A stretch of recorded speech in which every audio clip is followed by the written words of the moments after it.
یادی ڕفراندۆم دەکرێت لێرە و ئێمەش بانگیش کراوین لە بروکسل هاتوین ئامادەین نکونە دەرە حکوومەتی هەرێمی کوردستان پڕبەدڵ پیرۆزبایی دەکەم لە گەلی کوردستان لە خەڵکی خۆمان چ لە ناوە و چ لە دەرەوەی کوردستان بە بۆنەی ساڕۆژی گشتبرچی کە هەشت ساڵ لەمەوە ئەنجام درا و خەڵکەکە بە جۆش و خۆرەشان دەنگیاندا بە بەڵێ بەسەر بەخۆی کوردستان هیوادارم ڕۆژێک دابێت کە گەلی کوردستانیش خەڵکی ئێمەش وەکو گەلانی ترد بە ئارزووی خۆی بگات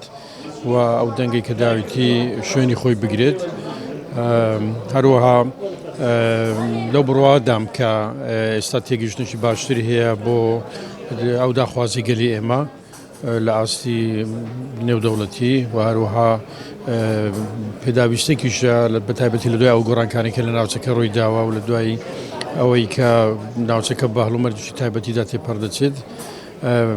بەڵام بێگومان گەلی کوردستان سەرکردانی سیاسی کوردستان لە هەموو حاڵەتێکدا بیر لە ئاشتی و لە دانووساندن و لە ڕێگای دیموکراسی دەکاتەوە بۆ گەیشتن بە مافەکانی هەر لە دەستپێکی شۆڕشەکانی یەک لە دوای لێشی کوردستان دائیمەن هەردەم هەر هەوڵەکە ئەوە بووە و لەمە دوای شەر ئەوە دەبێت.